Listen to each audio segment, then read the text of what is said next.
I'm drowning. Wrist so icy, wonder why she like me, bitch, I'm drowning. In water, I just bought a cube and dipped it in a fountain. Everywhere that I go, it's a light show, I'm surrounded. Bust down, bust down, bust down, bust down, bust down, bitch, I'm drowning. What's good, chat? Let's go, baby. Let's go. Oh, I'm feeling good today, man. I'm feeling great today. Hope you guys are having a fantastic day so far. It is Monday. It is Monday. You know what that means? I don't know. We are headed to the gym. Another full body day in paradise. It is what? November, like halfway through November now. 16th, 17th. This guy doesn't know how to drive. Oh, of course it's not. Never mind. Can't say that. But yeah, we got the EKKOVISION package. I'm extremely excited. I am decked out in EKKOVISION right now. I've got the brushed nylon shorts, which, to be honest, I've never tried these shorts before, and they are so peak. I think they're like 5-inch inseam, you know, show off those little, can I say slutty? Hopefully I can. Legs. Don't ban me. But yeah. Holy bro. Learn to drive, you know what I'm saying? I don't know about if you guys know, but Vancouver traffic is brutal, bro. These guys do not know how to drive. It's absolutely insane. But anyway, with that being said, the blank t-shirts, man, I'm not gonna make this an ad, but listen, if this video goes up, the Black Friday sale is still live, 40% off, code FBEOD. I'm telling you, 40% off. It is never going to be this cheap. And for the quality of clothes, absolutely ridiculous. I got my Alpha GPC back. I've been out of it for a little bit, so you already know we're gonna be spitting. Alpha GPC is a form of choline. Choline is found in egg yolks, but this form of choline is able to better cross the blood-brain barrier. It's good for memory retention, cognitive function, force production, etc. You name it. It is a fantastic supplement. Now, am I gonna bullshit you and say that, oh, it's the best thing since sliced bread? No, obviously not. A lot of supplements, I'm gonna keep it real with you guys, like I always do. A lot of supplements are overrated. Specifically pre-workouts, right? Like I always plug Dethroner, and Dethroner is very expensive.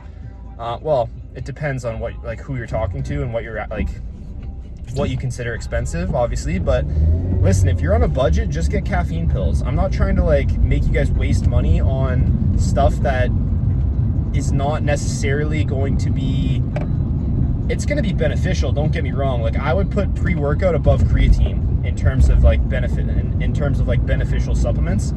Obviously creatine is great, but I would put pre-workout above it. But yeah, like if you're on a budget, literally caffeine is like the only ingredient within pre-workouts that's actually going to have a positive effect on hypertrophy, right? Like it's going to increase motor unit recruitment. You're going to be more motivated to train, force output, all that fun stuff. And then Alpha GPC would be like my second one. Outside of that, the other stuff is just like nice to have, like nitric oxide boosters. What's the term I'm looking for? I can't think of it right now. But other than that, we are doing fantastic. Diet's been going good. I've been chilling around 4,000 calories. I'm still walking 40,000 steps on a rest day. I'm walking 30,000, give or take, never below, maybe slightly above. I'm doing 10,000 of those 30 and 40,000 steps on a 8-degree incline, which is around 14%. It is pretty steep. And I do all of my steps at 2 miles per hour. I wear like these little shitty Adidas Addy Power slides. And you know, on the flat walks, sometimes I'm gaming, sometimes I'm shopping, sometimes I'm doing client work, and on the incline walks, I'm listening to podcasts and watching YouTube videos. So yeah, things are going good. My weight has like stabilized. I'm chilling, like I'm around like 173, I believe. But training performance is going well. Sleep is great. My digestion is good. My mood is great. Am I a little bit softer than peak shred? Yeah, for sure. You know, like I said, I probably put on a solid, maybe like I don't want to say 3 pounds of fat because that would be excessive. I don't think I put on 3 pounds of fat, but I probably put on 1 to 2, which, to be honest, I was quite lean. So you could argue that that was needed to put me in a better position to train. Although I could have done the process a little bit slower and potentially maybe gained less, but it is what it is. You know, it's in the past. I'm happy with it, so hopefully you guys are too. No, I'm just kidding. But yeah, so today's topic of the video is going to be about gaintaining, maintaining this common misconception about how you need to shovel calories down to build maximum amount of muscle tissue. We'll touch on the constrained energy model again. Shout out my homie that we keep going back and forth. It's all love, you know. Sometimes I'm a little cranky baby, but you know I'm trolling. At the end of the day, I just want to help people, and obviously I've read the paper too, and I'm very familiar with Ponser's research, Trexler, things like that. So it's all love, bro. But with that being said, I made a TikTok today, but I don't know, a lot of you guys might not follow me on TikTok. You can gain weight in a calorie deficit, and you can lose weight in a calorie surplus. Now, you guys are probably like, what the hell? Like, there's no way. But that's the difference, right? Because weight doesn't always equate to fat. You have to be in a caloric deficit to lose body fat, and you have to be in a caloric surplus to gain body fat. But you can lose weight in a surplus, and you can gain weight in a deficit. Now, if you've ever dieted before, you know that you could gain weight in deficit, because sometimes you'll be losing weight, and then you'll wake up one day and you're up like 2-3 pounds. You're like, how is that possible? I'm in a deficit. Well, that's because things like carbohydrates, things like stress, cortisol, inflammation, all of these things can influence your weight via water and glycogen and waste and inflammation, things like that. So your weight can fluctuate, but you can be in a hypocaloric state like a calorie deficit, or a hypercaloric state like a calorie surplus. So this is why a better definition of your maintenance is maintaining your current body fat percentage, because deficit and surplus relates to your fat stores, not your body weight necessarily, okay? So essentially, we are building muscle at grams at a time. We synthesize new muscle proteins at grams at a time. Very, very small. And the amount of calories it takes to synthesize these new muscle proteins is slim. We're talking like under 50 calories per day. So if you ask yourself, why am I eating in a 300 to 500 calorie surplus? I would look at you and tell you, I don't know. And to the people that have often claimed that a 300 to 500 calorie surplus is needed to maximize muscle tissue, they would have to actually be able to explain the mechanisms. Now, a lot of people, I've been getting some comments talking about like, oh, well, in theory. Well, no, this is not a theory. Like the whole maximalist stuff, okay, that is theory. This is not a theory. This is like physiology, and this is like, you have to be able to explain mechanistically why you would want or need to be in a 300 to 500 calorie surplus to maximize muscle tissue.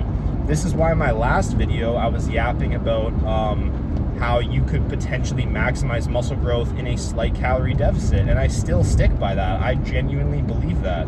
I know someone was clowning me for saying like genuinely. I've got like a bunch of words that I repeat over and over and over again, and then I go through a new phase of using another word. It's just, I don't know, it's weird. Anyway, so there is absolutely no reason to be in a calorie surplus unless you are, for example, I got a question from this guy. He's like a dad, and he's got a labor-intensive job. He's like, oh, well, mild surpluses are helping me. I understand nuance. I'm a coach. I deal with hundreds of people. I don't deal with hundreds of people. I don't have hundreds of clients. But I've dealt with hundreds of people, even potentially thousands over the years. So I understand nuance, and I know that a mild, slight calorie surplus could be beneficial for people who don't have all of their variables in check, because it gives you some more leeway. And remember, at the end of the day, what matters for muscle growth? your training performance is everything. It is a stimulus dependent process. If you're not providing that stimulus, you will not grow. You can't just force feed yourself at bed rest and expect to become Ronnie Coleman, right? You need to be lifting the weights. So you just need to be eating enough food to supply and support that process of optimal training. Okay? Now we're gonna put a pause. Hold up.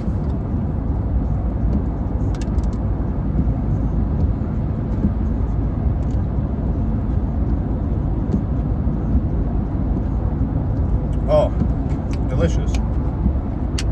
Now the reason why I said you may be able to maximize muscle growth in a deficit, because there are going to be situations where you can't. For example, your energy availability is too low, meaning that the amount of calories per kilogram of body weight is lower, which means that you're going to have even greater muscle protein breakdown, as well as you won't be able to have enough carbohydrates in your diet while still supplying yourself with sufficient fats for hormones, as well as enough protein to ensure for these processes to be able to occur. So in those cases, if you are extremely lean or you are in a very adapted metabolic state, you will not be able to maximize your muscle building potential. Now, that doesn't necessarily mean that you can't build muscle. You probably still can, but I'm talking about maximizing, which essentially, to explain what I mean, is to build muscle at the fastest possible rate you can at any given time. That is the definition that I'm using for maximizing muscle growth. So anyway, in the grand scheme of things, when I discuss things, I'm mainly talking to my average audience of, either teenagers or people in their young 20s who are looking at optimizing their variables to build the best physique they possibly can. I know that there's going to be niche individuals out there, fathers, moms, maybe older people, maybe very young people.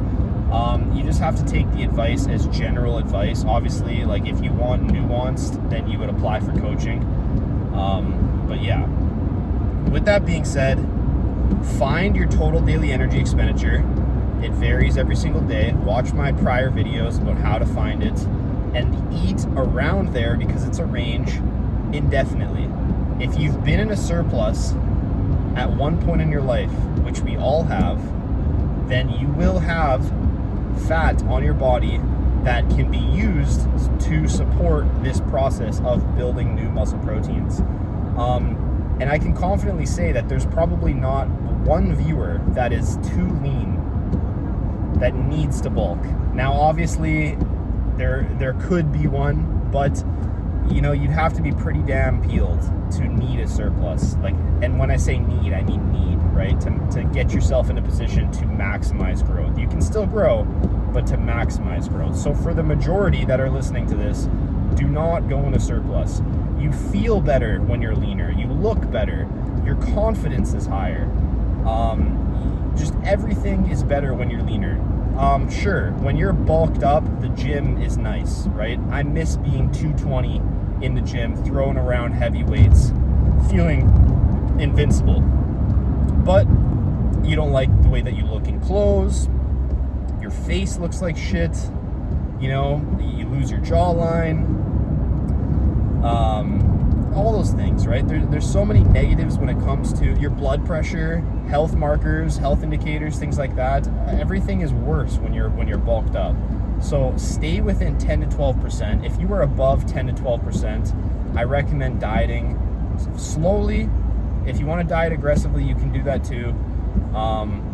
And get yourself to 10 to 12%, because life is better at 10 to 12%. It really is. Now, if you are a teenager, you can diet. You can still diet.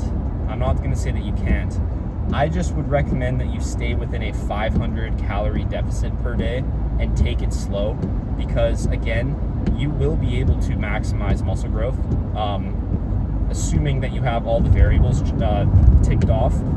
Again, there's going to be nuances. If you're studying and you have poor sleep and your motivation to train is down, and maybe you work a lot, then maybe you're not the candidate for maximizing muscle growth in a slight calorie deficit. But for the most part, if you're a viewer and you are a young individual in your teens, I recommend doing a slight calorie deficit if you want to get to 10 to 12%. Like, enjoy the process. Let it take time. You're not wasting time by being in a deficit. That is another bullshit statement that gets thrown around. Like, we need to stop thinking that you can't build muscle in a deficit. You absolutely can. Building muscle is a stimulus-dependent process. We need to stop fixating on the food and fixating on the training. I've been getting clowned on social media for saying just get strong. I've been seeing these videos. Just get strong, just get strong. And you know who you are. You know who you are. And let's not straw man me, because listen, if anyone knows nuance, it's me. And if anyone knows theory. So at the end of the day, it really just comes down to that.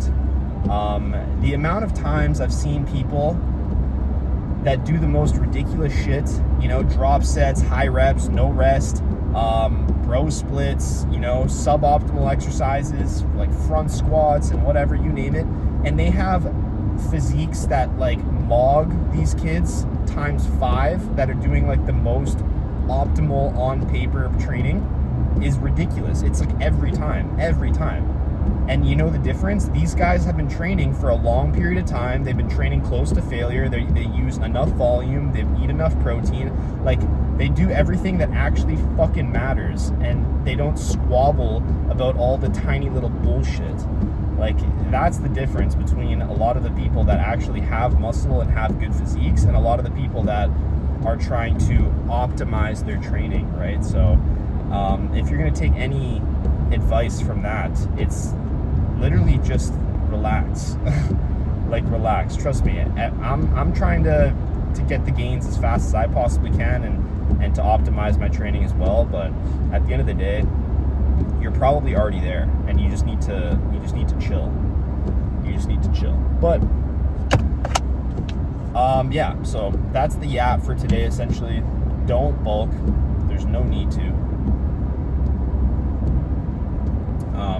You have enough body fat on your body to supply the process. Even if you go into a slight deficit, you're perfectly fine. In my opinion, it won't be slower. I don't believe it will be. So just focus on getting stronger. Also, another thing too is you don't need 8,000 grams of carbs to do your upper lower full body session with like 20 sets and like lifting in the 4 to 8 rep range and resting an hour between sets. You don't need 8,000 grams of carbs. I don't know where this idea from, like, yeah, carb maxing, yeah, okay, 0.8 grams per pound of body weight in protein. You know, you can push your fats as low as you possibly can while still feeling good and having optimal hormones production and things like that. But when it comes to carbohydrates, let's relax here. If you're eating 500 grams of carbs or 400 grams of carbs, like, you're chilling, bro. You're chilling. Sure, more is better to an extent, but there are diminishing returns, and it's like, you're not running a marathon here. You're not an endurance athlete. Like, you're not burning through tons of muscle glycogen every time you train. That's one. So I'm not saying carbs are overrated, but it's like, you guys got to relax. You don't need to have 1,000 grams of carbs. Okay, that's 1. 2, electrolytes. Bro, give it a break. They are overrated. I like EKKOVISION because it tastes great and the formula is great. It's got zinc, it's got calcium, it's got magnesium, it's got sodium, it's got potassium, but it's flavored salt. It's flavored salt. The most important electrolyte, in my opinion, is potassium, because nobody gets it in their diet. Obviously, magnesium's important, calcium's important, chromium, salt, you name it. But salt is incredibly easy to get in your diet. Potassium is something that is lacking for a lot of people. So if anything, I would potassium max. How do you potassium max? Tomato paste, spinach, potatoes, no salt. These are things that I highly recommend you guys use. No salt is like a seasoning that you can find at your local supermarket. That's essentially potassium chloride. I've put a lot of people on that. I highly recommend it. No salt. Pick up some no salt. Now, EKKOVISION is a fantastic product. If you have the money, I highly recommend it. It's very good. I personally still add no salts to it because, like I said, It's very easy to get sodium in your diet, but it's harder to get potassium, and a lot of people are lower in potassium. But that being said, you don't need 10 grams of sodium. You don't need, like, you guys are not running marathons here. You guys are training in a AC controlled gym with like 4 to 8 reps, 1 rep in the tank, like 20 sets per workout, resting like an hour between sets. Like, you're not burning through muscle glycogen like you think you are. So you don't need an insane amount of carbs. You don't need an insane amount of electrolytes. You're probably not sweating like crazy. I mean, obviously, if you're in a hot climate, you're sweating, etc., that's different. If you're doing another sport, boxing, you know, long distance running, cycling, etc., that's different. But yeah, that's a little rant I had to get out because it's absolutely ridiculous. So yeah, with that being said, we are pulling up to the gym now. I might do another, I'm probably going to do another episode when I drive home, and we'll yap about something. I'll probably like touch on the gym and how it's going. But yeah, I gotta start drinking my pre. I'm getting a little bit close. Don't do what I do, okay? If you guys want your pre to actually work, have it an hour before you train, okay? There's a lot of ingredients in here that take time, and caffeine peaks in your bloodstream around 30 to 60 minutes. I would aim for 60. That might seem like, oh, that's way too early, and you want it to kick in. No. Just because you feel it, it's probably the other ingredients that you're feeling. Anyway.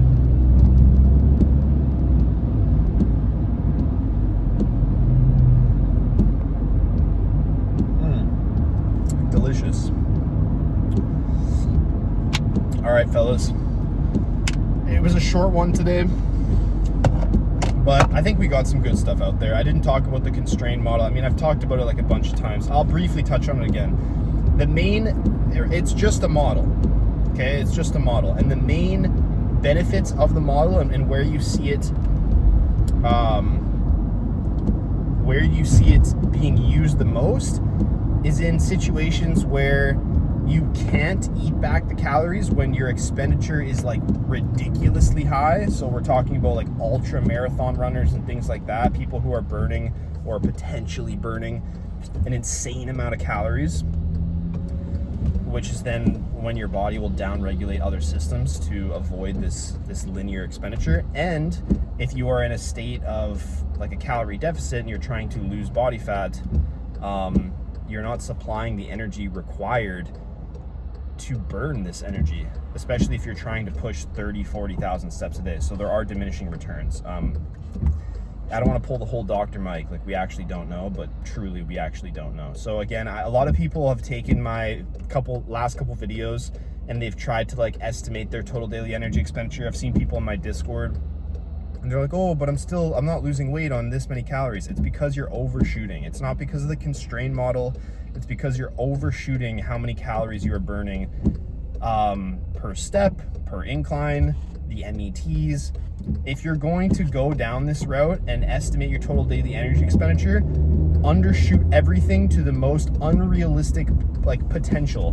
Because like I said, you could still possibly maximize muscle growth in a deficit. I would rather you be in a slight deficit than a surplus while you're figuring out your total daily energy expenditure, because you can always add back calories, but to lose body fat, you must be in a deficit. So again, we do not want to gain body fat for the sake of gaining body fat. So estimate your total daily energy expenditure, take the absolute lowest values you possibly can, even lower than what would assumably be possible, and then work your way back up from there, okay? It's gonna take some time. You're not gonna get it right the very first time. It's perfectly okay, but I'd rather you undershoot than overshoot, okay? Hope you guys have a great day today. I will see you guys potentially after the gym, all right? I'm gonna go kill it. Peace out. Oh, shit.